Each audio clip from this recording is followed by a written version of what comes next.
Hey, I'm still here. I'm still alive. Keep on trucking for a free world.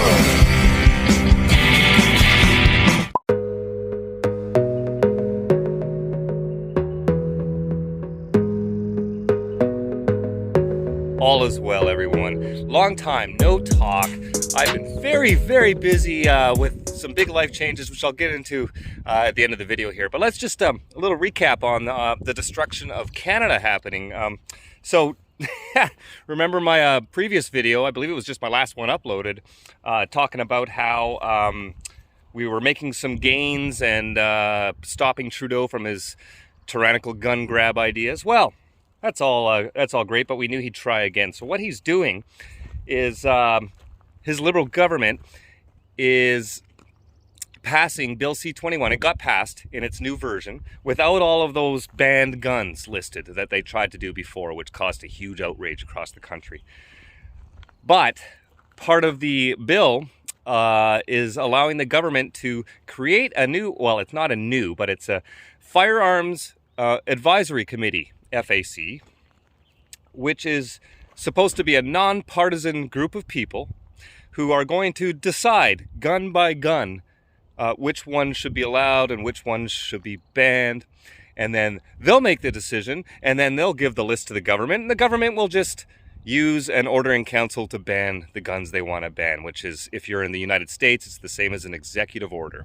This is like New Zealand or UK or almost California type stuff going on here in Canada now, and it's kind of scary. So we all know this nonpartisan FAC will be stacked by the government. They're going to choose who's going to sit on that committee, and there's going to be a bunch of gun control groups and things like that. They're guaranteed. So the fight is heating up again. And yeah, so that's bad. Based on the criticism that this bill has received from all sides, I would say that the government has actually destroyed a balance that previously existed. The bill is opposed by most provinces. It is opposed by hunters and sport shooters. It has been opposed by police witnesses who have appeared on this bill and have said it will do nothing to stop the illegal guns on the streets. Earlier this month, the Trudeau government announced a number of changes to Bill C-21, including the new legislation will be on a go-forward basis only and not apply to existing guns on the market. The Canadian Firearms Advisory Committee is being re-established to classify existing firearms, and Section 35 Indigenous rights are recognized in the bill. But conservatives say Indigenous hunters are still in the same amount of danger of having their guns seized as before. It's very clear that Justin Trudeau, yet again, has learned nothing from the so-called consultations that his cabinet has done over the last few months, and this is another attack on hunting rifles and another thing that he's doing to show that he's coming for hunting rifles and he's not going to stop. And the Canadian Coalition for Firearms Rights agrees the revamped legislation is a step back, not forward. The minister and the rest of the Liberals have decided, well, we're not going to ban these guns now. We're going to form a committee, the Canadian Firearms Advisory Committee, and they will come up with lists of guns to ban that we haven't banned in the future, and they have committed to banning them by order in council like they did back in May 2020. So the reason why that's possibly worse is because there's no criteria that we know the committee's getting. Good news, though. Alberta, they've been giving the middle finger to Trudeau for the last couple of years. Well, they really gave him another middle finger just last week. Premier Danielle Smith of the United Conservative Party easily won the election with a majority government. And boy, here's what she has to say. Oh,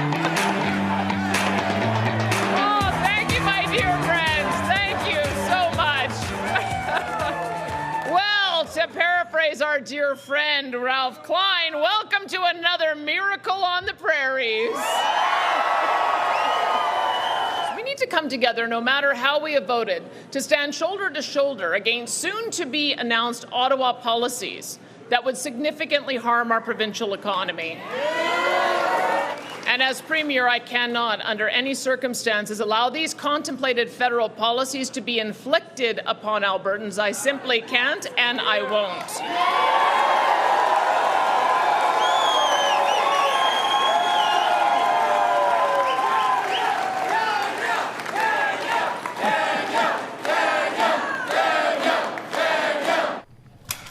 Those Those in the industry say they're being used as federal government scapegoats in a political controversy, and their opposition has triggered action by the provincial government. We will never support misguided policies, fear-mongering, or the seizure of private property. Justice Minister Tyler Shandro has sent separate letters to the RCMP and the federal minister expressing the province won't participate in confiscating firearms, nor will it offer any provincial resources to support the seizure of 30,000 firearms from Albertans. Alberta taxpayers pay over $750 million per year for the RCMP, and we will not tolerate taking officers off the streets in order to confiscate the property of law-abiding firearms owners. Earlier this year, the federal government banned all handguns in Canada. Existing owners will be allowed to keep their current handguns but can't sell them. The province is going further to legally challenge the constitutionality of the legislation. This issue is a property rights issue, and if they're coming for guns this year, it could be your car next year, it could be a single-dwelling home 5 years from now. They're important issues, and politicians at some level have to be having a discussion. If the federal government won't, then perhaps the provincial governments can force them. Not just Alberta, but Saskatchewan is following suit with very similar legislation. So they're going to put a roadblock up to keep Trudeau's cronies from taking away people's firearms in those provinces. So we'll see if only one province stands up against Trudeau in this manner, that is good for the entire country. That's good for all of us, no matter what province you live in, because it's thrown a wrench in the gears, basically. So I'm really happy that Danielle Smith got in again. Oh, thank the Lord. If you believe in an almighty power, thank the flying spaghetti monster that the NDP and Rachel Notley didn't get in. Okay, so some other big news. Sold my property. Yep. My next door neighbors actually bought me out because my property joins onto theirs, and they're building a big multi-million-dollar beautiful home with a pool, and now they own the property next door to theirs, so nobody can come in and build a house right next to their new house and pool. And they got deep pockets, so they offered me something. Well, I couldn't say no. I got more than market value. I got let's say almost doubled my money on that property, and I've basically camped on it for 2 years. So it's a damn good thing I invested in land and not in Bitcoin.